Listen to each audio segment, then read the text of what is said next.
اعوذ باللہ من الشیطان الرجیم بسم اللہ الرحمن الرحیم اللہم صلی علی محمد وعلی آل محمد بعدد کل ذرۃ مئۃ الف الف مرۃ وبارک وسلم۔ لاکھوں کروڑوں درود پاک خاتم النبیین حضرت محمد مصطفیٰ صلی اللہ علیہ وآلہ وسلم پہ۔ گنبد خضرا کے چاہنے والوں کو وقاص احمد کی طرف سے السلام علیکم۔ جب اللہ تعالیٰ نے حضرت عیسیٰ علیہ السلام کو آسمان پہ زندہ اٹھا لیا تو اس کے بعد عیسائیوں کے حالات دن بدن بدتر سے بدتر ہوتے چلے گئے۔ لوگ بت پرستی میں مشغول ہو گئے اور دوسروں کو بھی بت پرستی کی طرف راغب کرنے لگے۔ اس وقت عیسائیوں کا بادشاہ دقیانوس اس قدر ظالم تھا کہ جو آدمی بت پرستی سے انکار کرتا وہ اسے قتل کروا ڈالتا تھا۔ اصحاب کہف شرفاء لوگ تھے اور وہ اس وقت اس بادشاہ کے درباری بھی تھے، مگر وہ صاحب ایمان لوگ تھے، اللہ کو وحدہ لا شریک مانتے تھے اور حضرت عیسیٰ علیہ السلام کے پیروکار تھے۔ بادشاہ دقیانوس سے بچنے اور اپنی جان و ایمان کو بچانے کے لیے وہ بادشاہ دقیانوس کے دربار سے بھاگ نکلے۔ بادشاہ نے اس وقت ان کے پیچھے اپنی فوجیں لگا دیں اور ان کی گرفتاری کا حکم جاری کر دیا۔ وہ دربار سے بھاگنے کے بعد قریبی پہاڑوں کی وادیوں میں چلے گئے اور وہاں ایک غار میں پناہ لے لی۔ سفر کی تھکاوٹ کی وجہ سے انہیں جلد ہی غار میں نیند آ گئی اور وہ سو گئے۔ اللہ رب العزت نے قرآن پاک کے 15ویں پارے کی سورہ کہف کی آیت نمبر 9 سے آگے اس سارے واقعے کو بیان کیا ہے۔ حضرت ابن عباس رضی اللہ تعالیٰ عنہ سے روایت ہے کہ اس وادی کا نام وادی رقیم ہے۔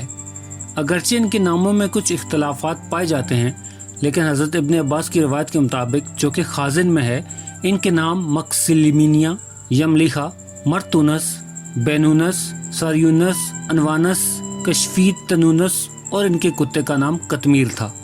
جب دقیانوس کو اس بات کا علم ہوا تو اس ظالم بادشاہ نے حکم دیا کہ اس غار کے آگے دیوار بنا دی جائے تاکہ وہ لوگ جو اس دیوار کے پیچھے غار میں پھنس گئے ہیں وہ وہیں مر جائیں اور وہ غار ان کے لیے قبر بن جائے۔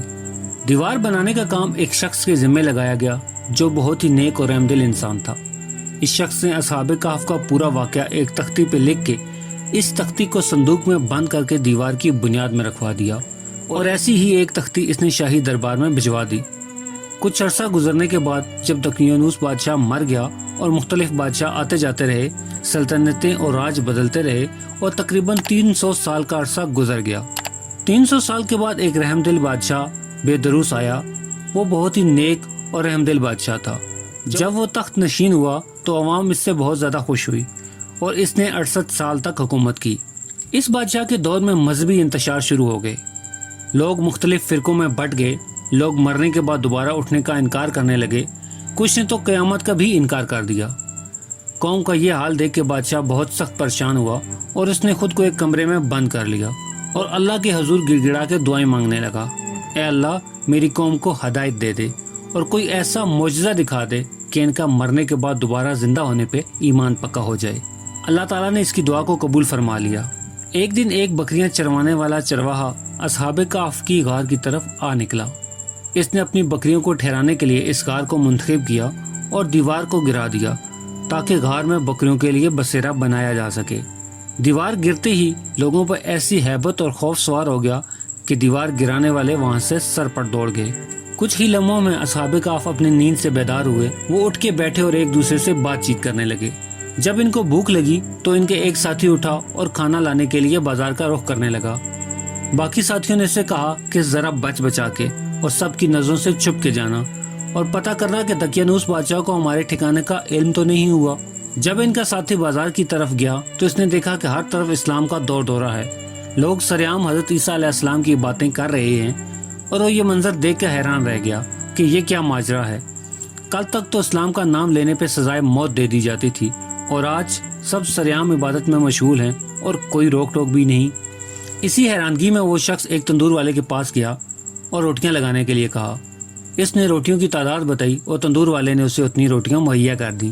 پھر اس شخص نے دقیانوس بادشاہ کے زمانے کا سکہ نکال کے تندور والے کو دیا تو تندور والے نے حیرانگی سے ایک بار سکے کو اور ایک بار اس شخص کو دیکھا، کیونکہ اس وقت اس سکے کا چلنا بند ہو گیا تھا، بلکہ شاید ہی کوئی ایسا شخص موجود تھا جو اس سکے کو پہچان سکتا تھا۔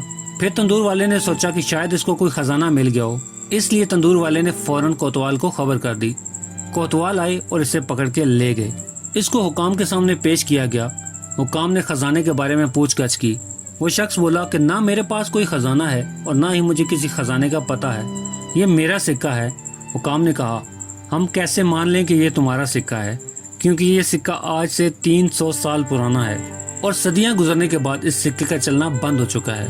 وہ شخص بولا کہ تم مجھے بتاؤ کہ دقیانوس بادشاہ کا کیا حال ہے۔ حکام نے کہا کہ ایسا کوئی بھی بادشاہ اس دنیا میں کسی جگہ حکومت نہیں کرتا۔ ہاں، کئی سو سال پہلے اس نام کا ایک بے ایمان بت پرست بادشاہ ہوا کرتا تھا۔ وہ شخص بولا کہ یہ کیسے ہو سکتا ہے؟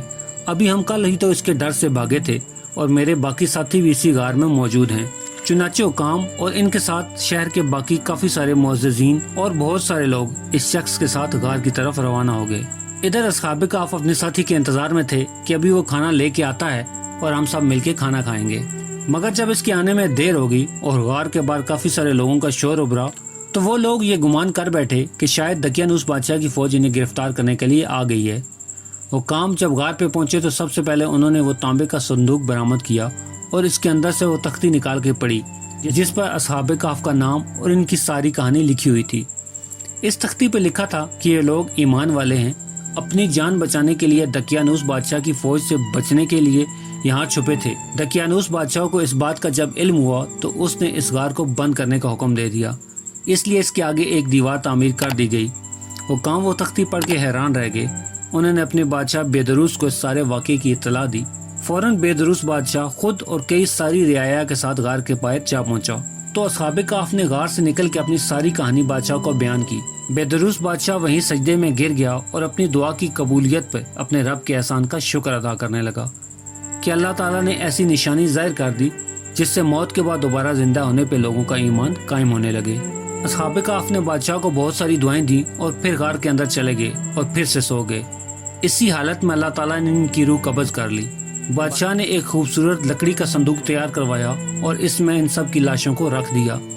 اس کے بعد اللہ رب العزت نے اصحاب کہف کا ایک ایسا رعب لوگوں کے دلوں میں پیدا کر لیا کہ کوئی بھی کبھی بھی اس غار کی طرف نہ گیا۔ اس طرح اصحاب کہف کی لاشوں کی اللہ تعالیٰ نے حفاظت فرما دی۔ پھر کہا جاتا ہے کہ اس بادشاہ نے اس غار کے سامنے ایک مسجد تعمیر کروا دی اور اس کو مکمل طور پہ بند کر دیا۔ پیارے دوستو، یہ تھا اصحاب کہف کا سچا واقعہ۔ امید کرتا ہوں آپ کو میری ویڈیو پسند آئی ہوگی تو اسے لائک کر دیں اور اپنے جاننے والوں کے ساتھ ضرور شیئر کریں۔ چینل کو سبسکرائب بھی کر لیں تاکہ آپ کو نئی آنے والی ویڈیوز کا نوٹیفیکیشن مل سکے۔ ملتے ہیں ایک نئی ویڈیو کے ساتھ، تب تک کے لیے اپنا خیال رکھیے گا۔ اللہ رب العزت آپ کو آسانیاں دے اور آسانیاں بانٹنے کی توفیق بھی۔ اللہ حافظ۔